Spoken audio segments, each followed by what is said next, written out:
Hi guys, welcome back to Father and Son Investing. Today we're going to talk about how to do a backdoor Roth IRA. I'll give you step-by-step instructions on how to do this within Vanguard, although using other brokerage firms should be similar to what I'm about to do for you. So let's get started. All right, let's quickly talk about why you would want to do a backdoor Roth IRA. So the IRS limits for being able to contribute the full amount to a Roth IRA if you're married is $204,000. Up to $214,000 you can do a reduced amount. After $214,000 for a married couple, they are not eligible to contribute directly to a Roth IRA.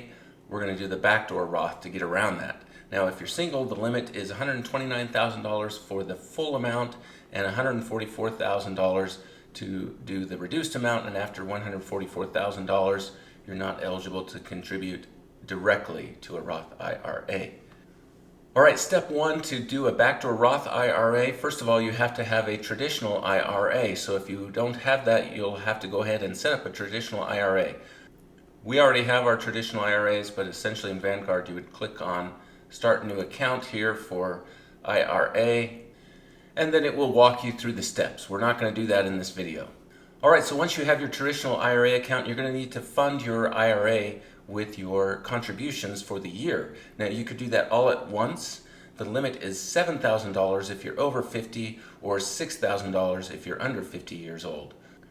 I like to do this all at once because it makes the process pretty simple, but you could do this repeatedly over the course of the year. Now there is something to keep in mind for 2022, and that is at the moment you are still eligible to contribute the backdoor method to your Roth IRA, but there is a bill in Congress that has already been passed by the House, the Build Back Better bill, but not passed yet by the Senate.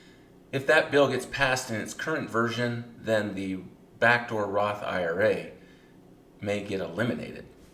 Now the first thing you'll notice here is that the traditional IRA has $0 in it, and that is because we've already moved our money from last year into our Roth IRA via the back door. So we're going to go ahead and fund this account for this year. The way that we'll fund that for this year is by clicking on this little arrow next to Contribute Withdraw, and we're going to head and contribute to IRA.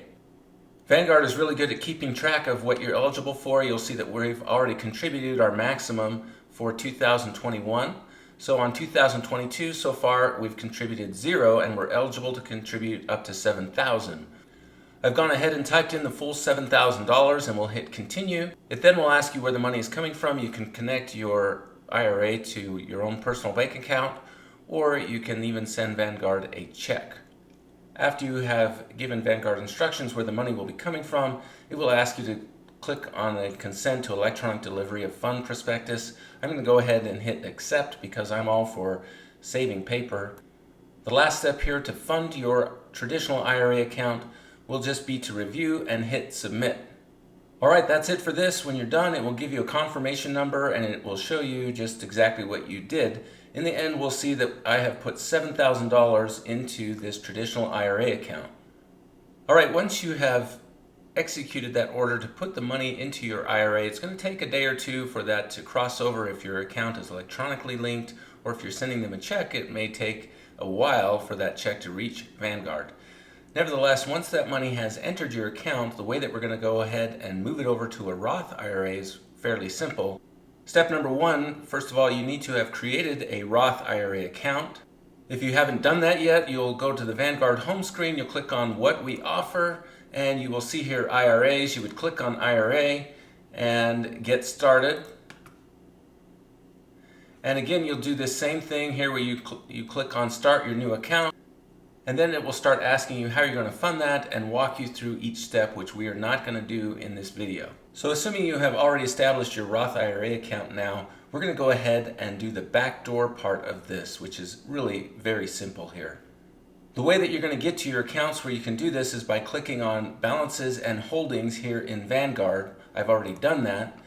Then you will see your different types of accounts listed here. You will see that I have a traditional IRA brokerage account and that it has $7,000 already funded. Now we're going to go ahead and convert that to a Roth IRA. You'll notice here that there's a click that we can make that says Convert to Roth IRA. We'll go ahead and do that. It's going to go ahead and give us some warnings here. There's some important information you need to know. This is a permanent transfer of these funds or conversion.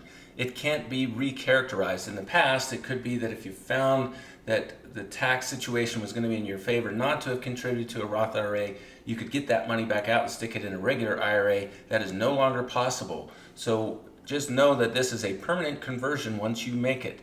You're going to come down here and tell it where you're going to convert the money from. Of course, that's going to be from my traditional IRA. You're going to tell it whether you want to convert all of the amount or just part of the amount. I'm going to convert all of the amount. So I've typed in the $7,000 that I'm going to contribute. It will then ask, where is this money being contributed to? Of course, I only have one Roth IRA established with them, so I don't have to click on anything there. If I wanted to, I could open a new Roth IRA. Then lastly, it's going to ask you about tax withholding, whether you want them to withhold any tax from this or not. Now, the nice thing about doing this right after you have funded your traditional IRA within a day or two is that your account has not made any money yet. You're going to want to keep your account within the money market fund. Don't go purchasing a bunch of stocks or mutual funds or bonds, because that makes this conversion process just a little more difficult. Since the amount of money within my traditional IRA has not changed since I put in the $7,000, I'm going to elect not to have any federal or state income taxes withheld because there aren't any to withhold. I'm going to also click on Do Not Send a Tax Withholding Notice, although if you want to see the withholding notice, you can have that mailed to you or emailed to you. I have had that emailed to me in the past just so I could see what it looked like. From here, I'm going to go ahead and click the Continue button. It's going to give you one last chance to decide whether you really want to do this or not. I do want to do it. I'm going to convert my traditional IRA to a backdoor Roth IRA. Now, why do I want to do this? Well, this is money that I'm already going to be paying taxes on, the $7,000. So everything after this that this money earns, I'm not going to pay a single dime in taxes because it will be within a Roth IRA. So this will be to my advantage. I'm going to go ahead and click Submit. And that's it. It gives you a confirmation number, and this money will be converted over into my Roth IRA account, again, within a day or two. That's it. Pretty simple. Again, steps. Make sure you already have established a traditional IRA. If you haven't, you'll need to do that. Make sure that you have established a Roth IRA account. Then you will fund your traditional IRA. You can do that either by electronic transfer or sending a check. And then after that money finally lands within your traditional IRA account, you're going to convert it over to a Roth IRA account, and again, that will take a day or two for that money to be placed into that account. Once you've done that, then you can go ahead and start purchasing whatever you would like into your Roth IRA. Keep in mind that there are some things that are better held within a Roth IRA account, and some funds or ETFs or other things that are better held within a traditional IRA account. I hope this was helpful for you. If it was, please give us a thumbs up. We need that for the YouTube algorithm. Share this with a young person in your life. A young person can have a Roth IRA. My son, of father and son, already has his own Roth IRA account and has funded it and making trades in there, and all of it is tax-free. Until next time, enjoy your investing.